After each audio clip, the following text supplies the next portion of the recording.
नमस्कार दोस्तों, stock market studies में फिर से एक बार आपको बहुत-बहुत स्वागत है। तो आज मैं फिर से आपके सामने कुछ इंपॉर्टेंट कंपनी का अपडेट लेके आया हूँ।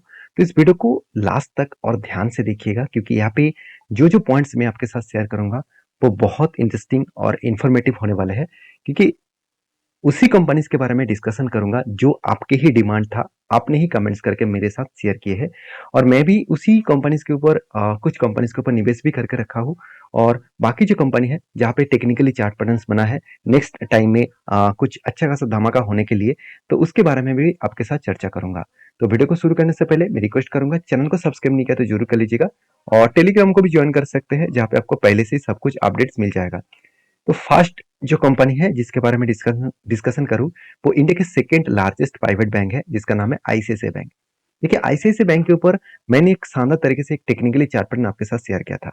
वो टेक्निकली चार्ट पैटर्न कुछ इस तरीके से था, वो आप ध्यान से देखेंगे तो यहाँ पे क्या बना, एक कप बना, उसके बाद एक हैंडल बना, फिर से एक छोटा सा हैंडल बना और ब्रेकआउट हुआ और ब्रेकआउट कंफर्मेशन भी यहाँ पे हुआ। तो मेरा एंट्री यहाँ पे है और इस लेवल में मैंने एंट्री लिया और उसके बाद मेरा टारगेट जो है वो करीबन 1120 के आसपास मेरा टारगेट रहेगा और इस लेवल तक अगर टारगेट बने तो 16% के आसपास टारगेट बन सकते हैं। तो फिलहाल के लिए मैंने आपको पिछले दिनों में वीडियो बना के आपको शेयर किया था कुछ एक हफ्ते पहले कि यहाँ पे देखिए फिर से वही लेवल को रिटेस्ट कर रहा है और आज देखिए फिर से वही लेवल को रिटेस्ट कर रहा है। तो बहुत सारे लोगों ने मुझे कमेंट्स किया, सर आपके टेक्निकली एनालिसिस के हिसाब से मैं भी रिसर्च करके काम किया हूँ, तो यहाँ पे करेक्शन हो रहा है तो मैं क्या करूँ। देखिए यही सिचुएशन को आपको हैंडल करना होगा कि जब अच्छे लेवल्स का कोई टेक्निकली चार्ट पैटर्न बना है और उसका कंपनी का फाइनेंशियल डिटेल्स भी ठीक ठाक है, तो उसके ऊपर आपको भरोसा होना चाहिए, उसके ऊपर पेशेंस के साथ आपको आपको बनना होगा, बने रहना होगा, चाहे वो कितना भी गिरावट हो। तो उसके बाद आपको अच्छा खासा मौका मिलेगा जब एंटी लेवल से अगर उससे उसके बाद भी अगर 10% करेक्शन हुआ ना, तो फिर से मैं क्वांटिटी ऐड करूंगा। तो मैं इसके लिए इंतजार जरूर करूंगा और मुझे लगता है 200 जो 200 डेज जो ईएमए है, इसको वो रिटेस्ट करने के लिए आ रहा है और रिटेस्ट करने के बाद वो करेक्शन हो सकते हैं। और आप सभी जानते हैं जो इसराइल में जो युद्ध स्टार्ट हुआ है जिसके चलते मार्केट में एक नेगेटिव सेंटीमेंट क्रिएट हुआ है, जिसके लिए इन निफ्टी सेंसेक्स में भारी भरकम गिरावट कंटिन्यूसली हो रहा है और उसी की वजह से बैंकिंग सेक्टर में भी करेक्शन देखने को जरूर मिलेगा। तो मैं इस कंपनी के ऊपर एंट्री क्यों लिया उसके बारे में चर्चा करूँ तो आप देखेंगे तो म्यूचुअल फंड ने लगातार देखिए लास्ट जुलाई मंथ में और अगस्त मंथ में सेल ऑफ से कई गुना ज्यादा बाइंग किए थे। उससे पहले देखिए सेल ज्यादा हो रहा था, बाई कम हो रहा था। तो इसका मतलब सेल ज्यादा और मतलब बाई ज्यादा नहीं हो रहा था, सेल ज्यादा हो रहा था। तो इसीलिए मई और अप्रैल मंथ में एक पैटर्न क्रिएट हो रहा था। उसके बाद देखिए जून मंथ में, जुलाई मंथ में जब भी इस पैटर्न को ब्रेकआउट किया अगस्त मंथ में, और मैंने यहाँ पे चेकआउट किया कि हाँ म्यूचुअल फंड ने भी अच्छा खासा क्वांटिटी ऐड किए और जिसके चलते कंपनी का परफॉर्मेंस भी अच्छा देखने को मिला। अगर इसी परफॉर्मेंस के मैं आपके साथ शेयर करूँ तो क्वार्टरली रिजल्ट देखेंगे तो इस बार हाईएस्ट सेल्स देखने को मिला और यहाँ पे मुझे ज्यादा कंफर्मेशन मिल गया कि हाँ कंपनी पिछले बार के तुलना से शानदार सेल्स किए, एक्सपेंस को भी इंटरेस्ट भी पेमेंट किया, उसके बाद कंपनी हाईएस्ट प्रॉफिट जनरेट किया। इस बार कंपनी का सबसे ज्यादा प्रॉफिट है और अलग लेवल का प्रॉफिट कंपनी जनरेट किया। 7,600 करोड़ से बढ़ के हो चुके 11,000 करोड़। तो जब इस तरीके से कुछ सिचुएशन क्रिएट हुए हैं और कंपनी के ऊपर इतना प्लस पॉइंट के हिसाब से सारे पॉइंट्स देखने को मिले और टेक्निकली चार्ट पैटर्न भी आपके सब मतलब आपके लेवल्स में बने, तो क्या वहां पे एंट्री नहीं लेना चाहिए? मेरे हिसाब से तो मैं ज्यादा क्वांटिटी के साथ इस कंपनी के ऊपर ट्रेड जरूर मतलब कंटिन्यू कर रहा हूँ और कंटिन्यू करूंगा क्योंकि इस कंपनी के ऊपर मेरे हिसाब से एक बेस्ट एंट्री मुझे मिला है और वो एंट्री अच्छा खासा टारगेट बन सकता है। तो देखिए मैं आपको ये नहीं बता रहा हूँ कि आप भी कल कल जाके बाय कर लीजिएगा, कल जाके सेल कर लीजिएगा। देखिए बाय सेल करना आपके हाथ में होना चाहिए क्योंकि हर किसी का अलग अलग डिसीजन है। मुझे बहुत सारे कुछ नेगेटिव्स कमेंट्स भी आते रहते हैं क्योंकि मैं उस तरीके से कमेंट्स को ध्यान नहीं देता क्योंकि उस लोगों को मुझे लगता है मार्केट में काम नहीं करना है, उसको सिर्फ इंटरडे काम करना है। उसको शायद मुझे लगता है आज वो बाय करे कल ही उसको टारगेट मिलेगा, इस तरीके से सिचुएशन लेकर वो मार्केट में आए हैं। अगर आप भी इस तरीके से सिचुएशन लेकर मार्केट में आए हैं तो मैं जरूर कहूंगा आपको पेशेंस होना चाहिए, भरोसा होना चाहिए, तभी पैसा मिलेगा। क्योंकि देखिए जो मैं ट्रेड लिया हूँ वो एज ए स्विंग ट्रेडिंग्स के लिए, चाहे वो 1 साल भी लग सकते हैं, चाहे वो 2 साल भी लग सकते हैं। तो उसके लिए मैं इंतजार करूंगा क्योंकि मुझे अगर अच्छा ट्रेड मिले उसके लिए टाइम देना भी पड़े कोई बात नहीं, चाहे मुझे कम भी प्रॉफिट मिले तो भी कोई बात नहीं। मेरा जो एनालिसिस है वो एनालिसिस ठीक होना चाहिए। तो इसीलिए एज ए इन्वेस्टर भी देखिए तो प्रोमोटर से लेकर एफआई, सॉरी प्रोमोटर तो नहीं है, एफआई और डीएस और पब्लिक के पास धमाका होल्डिंग है, क्योंकि इस कंपनी को और मेरा लॉन्ग टर्म का भी इन्वेस्टमेंट है, क्योंकि अच्छा खासा कंपनी है। कंपनी का sales growth, profit growth, return of equity और परसेंटेज ऑफ रिटर्न, देखिए धमाका रिटर्न दिया, 10 साल में 18%, 5 साल में 25%, 3 साल में 33% के आसपास। और मेरे एंट्री लेवल बहुत नीचे में है, और आज जो करंट जो प्राइस है 1000 के ऊपर, मेरा एंट्री लेवल बहुत नीचे, मतलब बहुत नीचे। मैं इसका चार्ट पैटर्न 5 साल में ओपन कर दूं तो मेरे एंट्री लेवल एक्चुअली कोविड की जो सिचुएशन है, इस 400 लेवल का, इस लेवल में मेरा एंट्री लेवल है। तब से लेकर मैं कंटिन्यू कर रहा हूँ, और मैं इसके लॉन्ग टर्म के लिए जरूर कंटिन्यू करूंगा। और जब जब वो ट्रेड बना, जो यहाँ पे जो ट्रेड बना, इस तरीके से जब जब ट्रेड बनेंगे तब तब मैं कुछ कुछ क्वांटिटी के साथ ट्रेड भी लूंगा और उसको एग्जिट भी करूंगा। ऐसे नहीं कि जो मैं लॉन्ग टर्म के लिए जो एंट्री लिया हूँ वो एग्जिट करूंगा, वो तो मेरा कंटिन्यू रहेगा। जब जब मैं ट्रेड लूंगा स्विंग ट्रेडिंग के हिसाब से, वो मेरा एग्जिट पॉइंट में एग्जिट जरूर करूंगा, क्योंकि वहां पे कोई भी मेरा इमोशन नहीं काम करेंगे, वहां पे मैं एग्जिट जरूर कर लूंगा। तो नेक्स्ट जो कंपनी है जिसके बारे में डिस्कशन करूँ, उसका नाम है इंडिया मार्ट इंटरमेश लिमिटेड। देखिए ये मेरा सबसे पसंदीदा कंपनी है, और मैं इस कंपनी के ऊपर ज़्यादा भरोसा भी करता हूँ, क्योंकि इस कंपनी का बिजनेस मुझे बहुत स्ट्रांग लगता है। क्योंकि इंडिया में अकेला नंबर वन, सिर्फ इंडिया में नहीं ऑल ओवर एशिया में नंबर वन कंपनी है, और वो भी B to B online business करने वाला कंपनी। तो ऑनलाइन में बी टू बी बिजनेस करने वाला इंडिया के लार्जेस्ट कंपनी है। आप देखेंगे the first and largest B to B market place in the countries, तो कंट्रीज में लार्जेस्ट है, और एशिया में एक बिगेस्ट सिचुएशन में देखने को मिला। तो कंपनी गेम चेंजर्स कंपनी है, क्योंकि इस कंपनी का जो फोकस है वो अलग लेवल का है। आप देखेंगे तो it focus on integrating the small and medium businesses, जो एसएमई नाम से जाना जाता है। उस तरीके से प्रोजेक्ट को कंपनी अलग लेवल में खुद को रिप्रेजेंट कराया, अलग लेवल में कंपनी काम कर रहा है। तो मेरे हिसाब से इस कंपनी का जो ग्रोथ और पोटेंशियल है वो लगातार बढ़ता हुआ देखने को मिल सकता है। तो आप देखेंगे तो कंपनी की जो पी रेशियो है वो 53 के आसपास है, और कंपनी का वैल्यू इंडस्ट्री पी रेशियो से कंपनी का पी रेशियो कम है, ये भी ठीक है। चलो आरओसी आरओई एक एवरेज लेवल के आसपास है, प्रोमोटर के पास होल्डिंग्स भी है, और हाथ में कैश भी शानदार है। कंपनी ने ऐसे नहीं किया कि कंपनी क्वार्टर रिजल्ट बेकार कर दिया, बिल्कुल नहीं। कंपनी कोविड के टाइम में भी अच्छा खासा सेल्स किए, अभी भी अच्छा खासा सेल्स कंटिन्यू कर रहा है। और एक्सपेंस को मेंटेन करने के बाद कंपनी का जो ऑपरेटिंग प्रॉफिट है, हाँ यहाँ पे थोड़ा सा करेक्शन देखने को मिला, क्योंकि 50% के आसपास ऑपरेटिंग प्रॉफिट हुआ था। इस बार ऑपरेटिंग प्रॉफिट 50% कम हो चुके हैं। क्यों कम हुआ? क्योंकि देखिए तब तब कुछ सिचुएशन अलग था, और आज कुछ सिचुएशन अलग है। तो मेरे हिसाब से जो नेट प्रॉफिट है वो 76 करोड़ के आसपास है, और आज कितना है 95 करोड़ के आसपास है।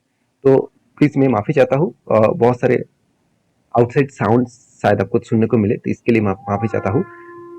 तो कंपनीज के जो बैलेंस शीट है उसके बारे में चर्चा करूं तो देखेंगे तो रिजर्व लगातार लगातार नेगेटिव में था, वो नेगेटिव को कंपनी पॉजिटिव में कन्वर्ट किया, और इस बार कंपनी का हाईएस्ट रिजर्व देखने को मिला। कर्ज एकदम ना के बराबर है, हाथ में जो फिक्स एसेट में, मतलब फिक्स एसेट जो है वो भी बढ़ते जा रहा है। अगर इसी चीज को मैं एज ए इन्वेस्टर के बारे में बात करूं तो देखिए प्रोमोटर के पास, एफएस के पास, डीएस के पास, पब्लिक के पास, हर किसी के पास इन्वेस्टमेंट सेम टू सेम है।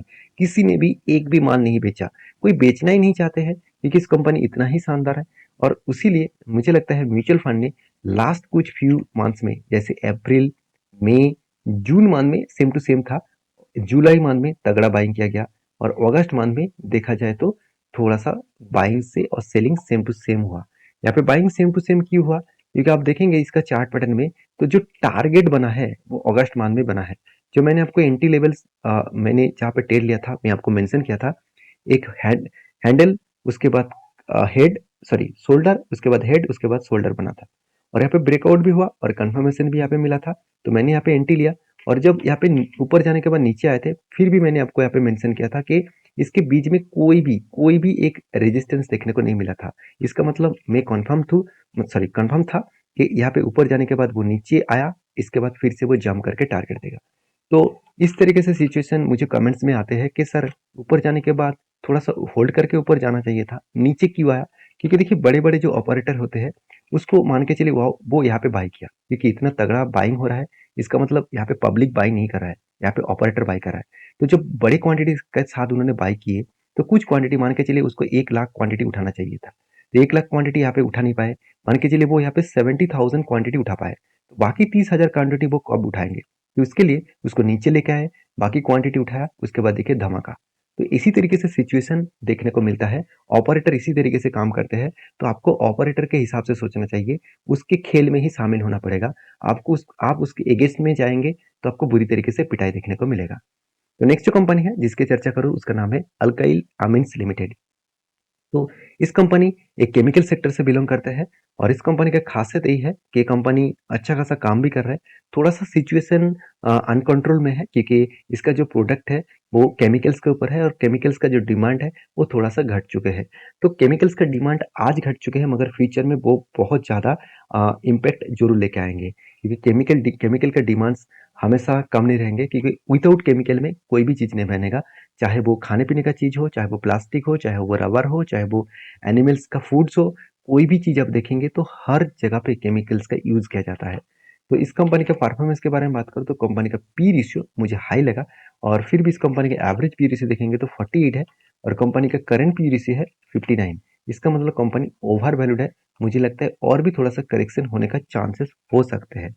बाकी देखेंगे तो कंपनी का कर्जा नहीं है, इनकम शानदार है, हाथ में कैश भी देखा जाए तो नेगेटिव है। तो क्योंकि कंपनी के जो हाथ में जो पैसा था, उस पैसे को कंपनी बिजनेस के ऊपर इन्वेस्टमेंट कर दिया। और आरओसी आरओई के बारे में बात करूँ तो कंपनी में अच्छा खासा धमाका परफॉर्मेंस देखने को मिला। कंपनी के जो क्वार्टरली रिजल्ट है वो देखेंगे सेल्स लगातार बढ़ते चले गए और उसके बाद कंपनी के एक्सपेंस जो है वो लगातार यहाँ पे मतलब घटते चले गए। तो एक्सपेंस को कंट्रोल करने के बाद कंपनी के जो हाथ में जो प्रॉफिट आया वो प्रॉफिट यहाँ पे इस बार थोड़ा सा कम हुआ। क्यों? क्योंकि कंपनी का सेल्स इस बार कम हुआ है। पिछले बार 470 करोड़ का सेल्स था, इस बार 410 करोड़ का सेल्स हुआ। तो जिसके चलते हुए थोड़ा सा प्रॉफिट मार्जिन में इम्पैक्ट आया। 80 करोड़ से घट के हो चुके हैं 50 करोड़ के आसपास। तो इसीलिए कंपनी के ऊपर जो बैलेंस शीट है वो भी देखेंगे तो लगातार रिजर्व बढ़ते चले गए और उस हिसाब से कंपनी का जो कर्जा है वो भी आपको कुछ इस तरीके से देखने को मिलेगा। तो बोरिंग्स जो है वो आप देखेंगे तो धीरे धीरे करके वो यहाँ पे कम होता देखने को मिला है।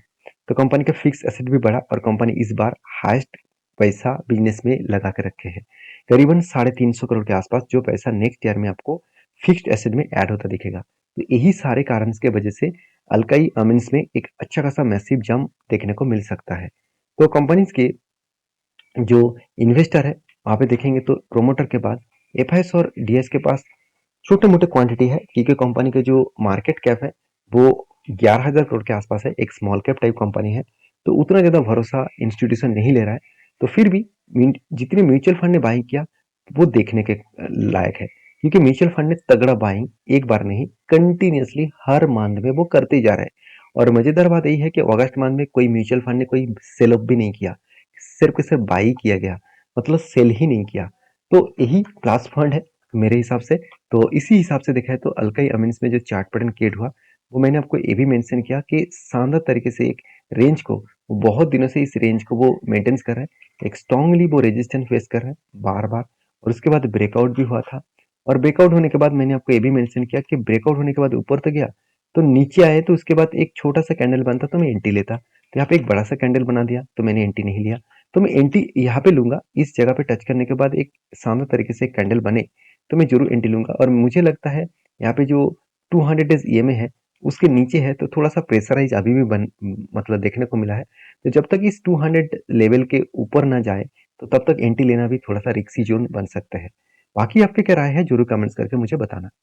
नेक्स्ट कंपनी है जिसके बारे में डिस्कशन करूँ उसका नाम है focus lighting and fixture limited. ठीक है, focus lighting and fixture limited जो है वो एक देखा जाए तो एक capital goods and electric equipments बनाने वाला कंपनी है। तो इसके ऊपर एक धमाका परफॉर्मेंस देखने को मिला है क्योंकि कंपनी का एक साल पीछे चले जाएंगे तो 33 रुपीज के आसपास शेयर का प्राइस था।